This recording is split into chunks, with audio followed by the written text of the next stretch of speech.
You are finally awake.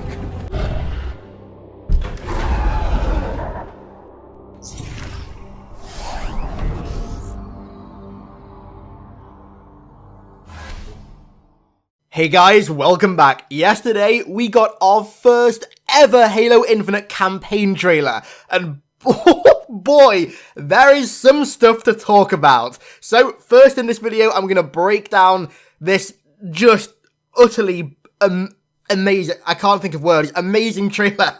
And then afterwards, we're gonna go through the Waypoint post and the Xbox post that gave us a plethora of new details about Infinite. So, let's waste no time and jump straight into it. So, the name of the trailer is called Discover Hope. Now, that might sound a little bit familiar, picking from different parts of Halo's history, and the reason that it's called Discover Hope will become more apparent throughout the trailer. So, we start off with a Pelican pilot waking up to find out that the sort of like pressure or the vacuum sealing inside the Pelican that's stopping the vacuum of space from sucking everything out has been breached. So the guy like frantically wakes up and starts trying to fix it. One thing I did notice is that the Pelican's like voiceover AI sounds exactly like the Doom AI. Probably just a pure coincidence, but it sounded kind of crazy at first. Demonic presence through the Mars installation is critical. Pressure building in lines 4.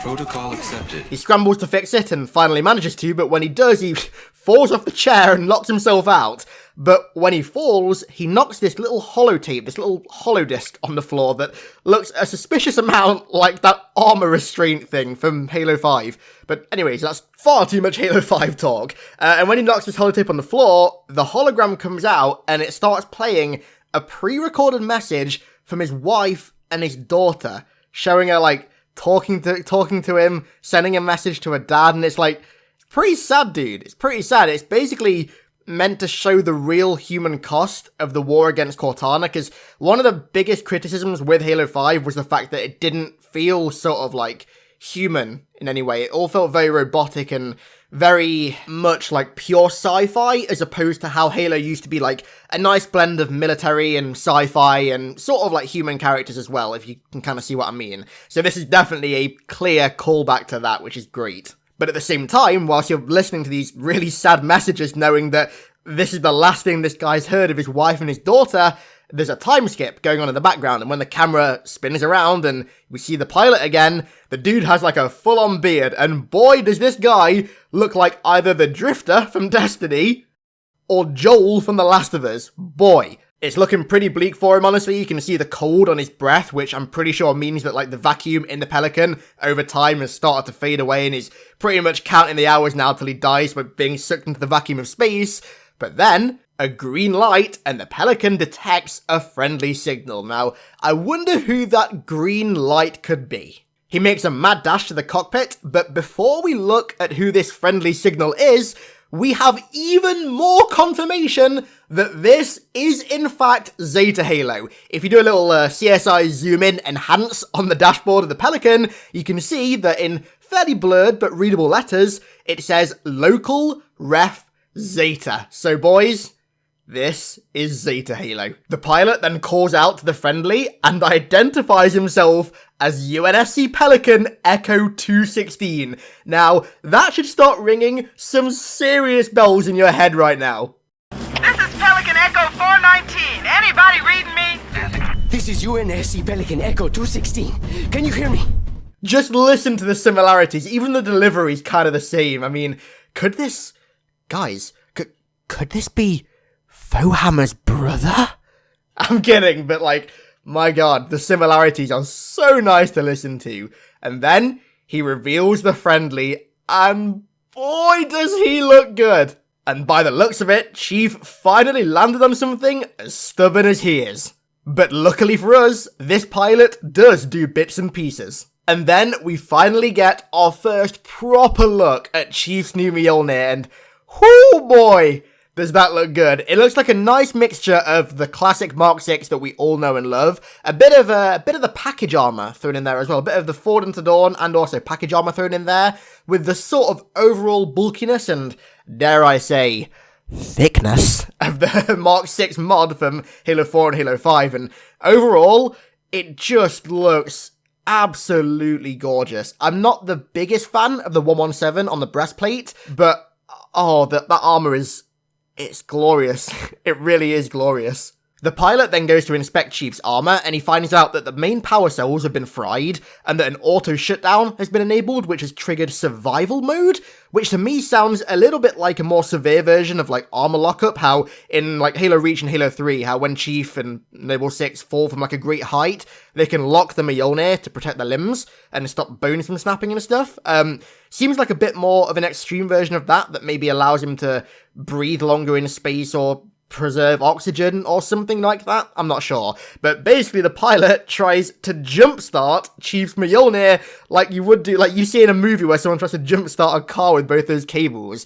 Pretty crazy. I've got to say though, this pilot guy I am absolutely loving so far. He's like so much more just interesting and bubbly than a lot of the characters that we've had in Halo 5 specifically. A lot of the human characters in that just seemed like so rigid and formal all of the time, and this guy's like, please don't die, please don't die. He's like, really, he just seems more human and just more interesting. I can't put a word to it. He just seems more interesting, and I love the accent as well. Like, we're so used to just having typical American male voice actors for, like, Marines and stuff. I'm not sure what accent this is. It sounds a little bit South American, but it also sounds a little bit South African. If you can hear me in there, I hope you're ready. I'm not quite sure. Some people said that it could have been Evan Phillips from Kilo 5, if you guys have read that, because it actually looks a lot like him, but he was Australian, and this guy definitely doesn't sound Australian, but I'm loving him so far. The pilot's crude attempt to jumpstart Chief's armor like hot wiring a car actually works, and Chief's BIOS boots up, and when it boots up, we get to see a lot of juicy details about his new armor. It is in fact an entirely new piece of armor created by Materials Group on the 10th of February 2559. That is an entire 3 months after the end of Halo 5. But that isn't all. This armor was later modified by Dr. Halsey on the 19th of September 2561. And yes, like we all predicted, the armor is in fact Gen 3. Now, what's interesting here is that this cutscene clearly takes place over a year after the original Infinite release trailer, because in that trailer, if you zoomed in on the hood on the Pelican, it said 2560, like May 2560 or something. So, over a year after whatever happened there, Halsey modified Chief's new Gen 3 armor, and then sometime after that, this happened. So, we're starting to get a little bit of a timeline of events here, and we'll touch back on this in a minute, because there's some more stuff in a second that's going to lean into this a little bit. But then, as the BIOS continues to load, we get a reference to something that, if I had to pick one thing that the trailer would absolutely have not referenced, it would have been this. On the left side of the screen, you can see SPDR, which stands for System Peril Distributed Reflex, which is an automated program that's put into AIs to repair them if they become too damaged to function by themselves. This is a reference to Halo 2's viral marketing campaign, I Love Bees, which is still the most obscure thing without a shadow of a doubt in the entire Halo universe. Now, firstly, an I Love Bees reference in a Halo Infinite trailer? What timeline is this? Like, what? Absolutely mind blown. But secondly, a program to repair AIs if they become too damaged to do it themselves. Now, which AI right now is too damaged and acting very weirdly and can't repair themselves? I wonder which AI that could be. More on this in a second. There's actually another really cool little Easter egg hidden in here as well. Thank you to CIA391 for pointing this out to me. If you take all those like little pairs of numbers and letters and put them into an ASCII translator, you can sort of make out believe. So, little reference to Halo 3 there. Pretty cool. Another Easter egg, we scrolled past a bunch of Xbox Live redeem codes that people redeemed for like a month of Game Pass for free or something, which is pretty cool, I guess, but I'm pretty sure they've all been redeemed now, so good luck if you're going to try and redeem him. Moving on, his suit then runs a system diagnostics check, and what shows up is pretty damn interesting. So first off, we can see on the left we have system, which passes, power, which passes, life support, which passes, I sure hope so, visor, which passes, which is all just normal stuff. But then we have VHF, which is a radio frequency, and UHF, which is a type of radio. This is probably a reference to Infinite's sort of return to a more grounded militaristic style, which makes me very, very happy. We can then see weapon, which passes, ability, which passes, armor abilities, Spartan abilities, what's that? Not sure yet. And then we see run, which passes. Please don't be sprint, please don't be sprint, please don't be sprint. Yeah, but they all pass. But then the next three fail. SRV, which could stand for maybe service record, or system requirement vector, or maybe the Socialist Republic of Vietnam, not quite sure what that stands for, but that fails, followed by PCA, which again, that fails and I have no idea what it means, and then AI, which isn't even detected. Now, before we move on to talk about this AI, just listen to that shield recharge sound, dude. Just listen. It's so good. It's so good. Another thing that's also so good is how just human and bubbly this pilot sounds. I love this guy's character already, honestly. He, like I said before, he doesn't feel rigid or formal. He just feels like a human who's been given a taste of hope and is genuinely excited to celebrate it and get the hell out of wherever the hell they are. I love it so far, dude. So good. In the background there, you can see maybe the pilot was a Marine, and you can see his very OG-styled Marine helmet, which is great. And then he says that the servos are, like, screwed in Chief's hands, so maybe that SRV in Chief's BIOS that failed stands for servos. It could be. I'm pretty sure. Are they a type of motor or something? I think they are, so maybe that's just something in his hand's Mjolnir armor or something. Anyways, Chief opens up his hand and reveals an AI chip. And when you zoom in, we can finally, again, properly read the serial number. CTN 0453-0. Now, why is that important?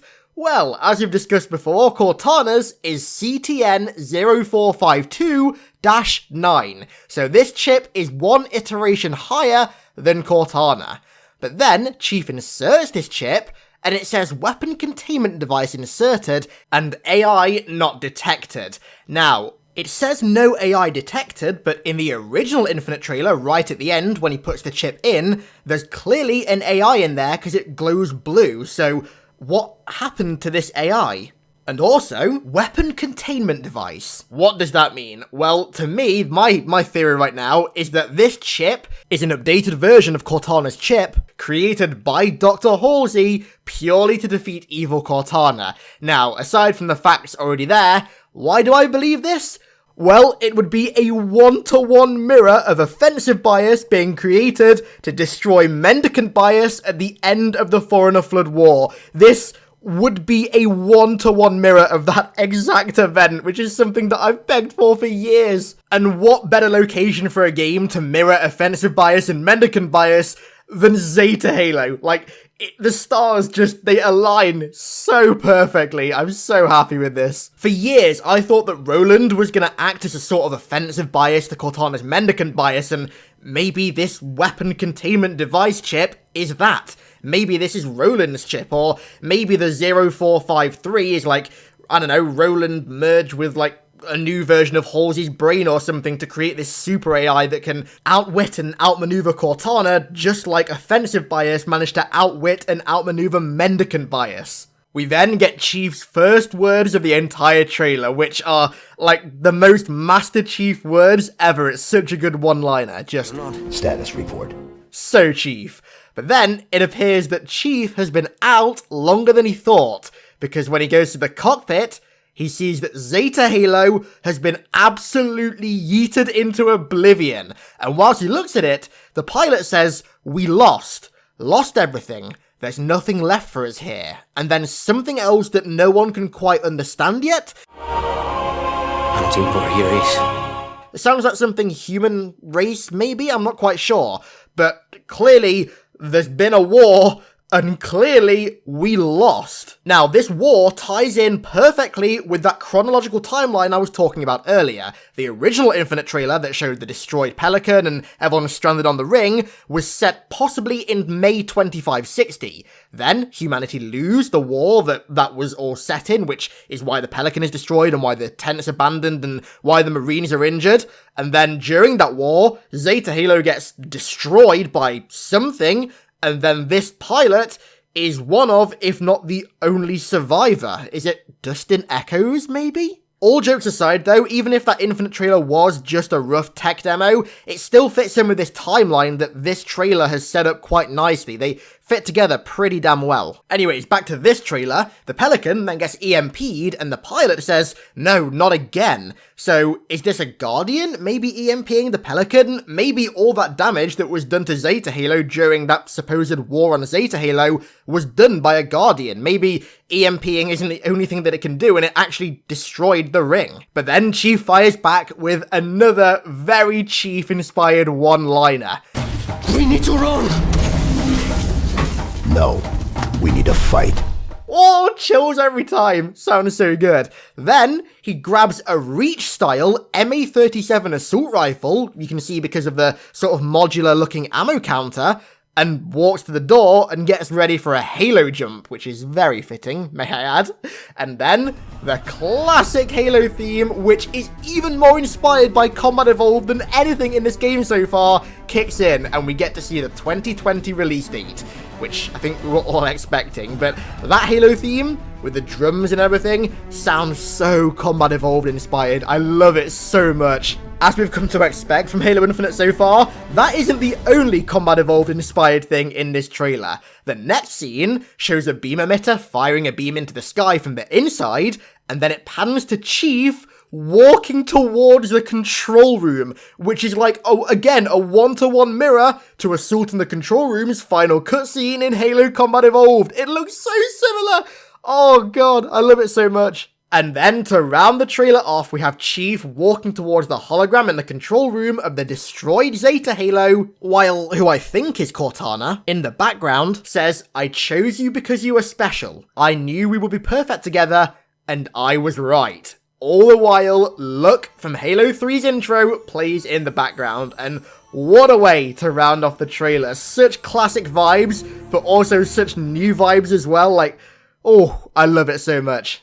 And I think that should be it for the trailer. I don't think I've missed anything in the trailer. We covered Chief's new armor, this new character, this Marine guy, the war on Zeta Halo, and the fact that we, the UNSC, lost it, and a hint at a new AI that could have been created by Dr. Halsey specifically to destroy Cortana, just like Offensive Bias was created by the Foreigners to defeat Mendicant Bias.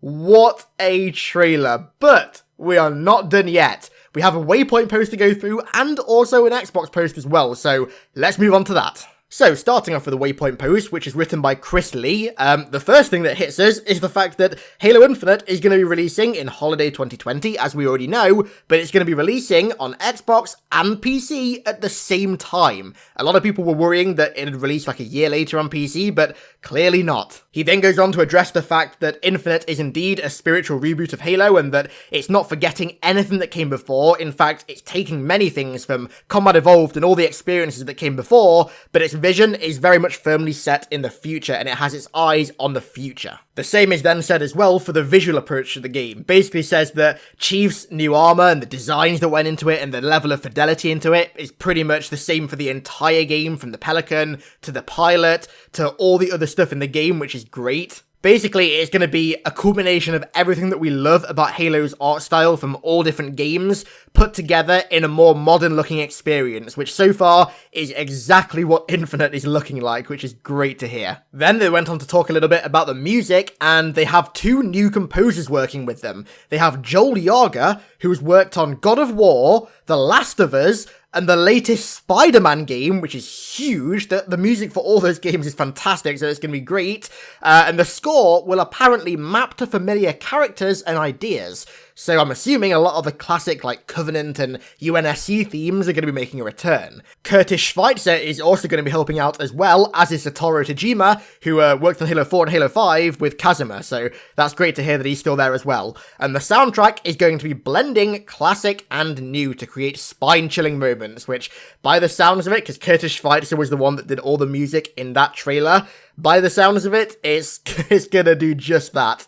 Chris then went on to talk a little bit about the new engine, basically just saying everything we've mostly heard before, the fact that it makes development easier, faster, more efficient, and it allows them to do so many more things with the game.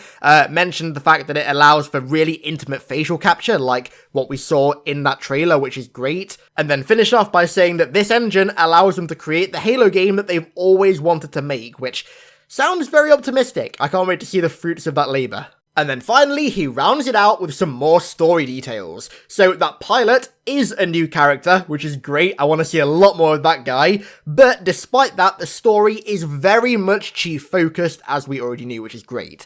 The game follows on from Halo 5, and it definitely does not ignore or forget anything it set up, but at the same time, it acts as a really nice jumping point for new fans, which is great, which is also, you know, why it's a spiritual reboot. It makes sense. The story is the beginning of a new chapter and challenge for Chief, which is interesting, and the story begins in the middle of a universe at war with a sense of history underlying your entry into the world. That trailer could not have got that across any better. Apparently the story is built to satisfy everyone, from longtime fans like all of us, to even new players who have never played a story before, so sounds like it will be a nice jumping point for any new fan. Paul Crocker, who did the Arkham series, and Dan Chosich are working on the story, and apparently that trailer was an actual cutscene in-game, and it sets the stage for the beginning of the game. Now, honestly, if you were to ask me, I would say that that cutscene is a perfect opening cutscene to set the stage. It's very clear that something's happened before it, there's been a war on Zeta Halo, but at the same time, it acts as quite a nice, fresh platform for new fans to jump onto who didn't play Halo 5 or anything before. And finally, Chris ends the blog post by saying that that trailer leaves us with a sense of mystery and curiosity and wonder, which it absolutely does, but that we're going to unravel those emotions together in the coming months. So are we getting more like, I don't know, Gamescom or PAX maybe? I really hope so, because like I've said before, if flighting is gonna start a year out from release, it's got to start this year. So I reckon I don't think this is it for this year. I reckon we're gonna get more towards the end of this year, which is very, very exciting. I can feel the dry period starting to get more moist, and I'm loving it. Oh yeah, and finally, he says at the very end that E3 2020 will be a big moment for Halo Infinite, so I guess next year's stream is gonna be lit, boys. And then finally, to round off this very long video, we can take a quick look at some concept art. Now, there was an Xbox blog post that I thought said more than it actually did. It basically just sort of regurgitated what Chris said on Halo Waypoint. However, it did reveal some new concept art, one of which shows Chief in what looks like a sort of control room type room. And you see these pillars right here? How Halo 3 Foreigner design inspired are they? They look straight ripped out of Epitaph, which that was my absolute hope and dream for Halo Infinite's Foreigner art style, and I mean, there it is. Look at those intricate details, boys. They look so good. The box art was also released, which is kind of weird considering the game doesn't come out for like another year and a half, so this may be subject to change, but there it is, boys. The box art is there. And finally, there was a piece of concept art that you had to do a little bit of digging to get to. You had to sort of like go into the source files on the Halo Twitter page that shows quite a lot. We can see all the beam towers on Zeta Halo in the background. On the right, that looks maybe a bit like a sentinel wall, or it could be a bridge. It might be a bridge. I'm not quite sure. I'm not going to reach that far just yet. Can also see quite a lot of like floating islands in the background that look kind of weird. Maybe that's just concept art, but that looks kind of strange. But I think the most standout thing from this, hands down, easily, is all the beam towers. They are really making a point of pushing the beam towers. So, I mean, I can only dream of what they're going to do in game. They're going to have some important use case in game. Like, they have made a point so much in every trailer and every piece of information they've released about Infinite of pointing out those beam towers, so they're going to mean something. What that something is, well, we're just going to have to wait and find out. And so, that's it for now, at least. That's my breakdown of the trailer and every little juicy detail in it, hopefully, and also the 2 blog posts. I really hope that I managed to cover everything in that trailer. Sorry the video was quite long, but I mean, there was a lot to cover. I couldn't miss anything out. By the sounds of it, this isn't all the Infinite stuff that we're going to be getting this year. It sounds like we're going to be getting some more stuff over the coming months, so when that stuff releases, you bet your boy is going to be covering it right here on the channel. If there's anything else from this trailer or from any of the blog posts or concept art pieces or anything that came out recently that you guys want me to make a video about, then let me know down below in the comments and I will absolutely make it. And so I think I'm going to end the video there because this video is already very long and it needs to end. So thank you all so much for watching. I really do appreciate it. And I'll catch you all in the next one.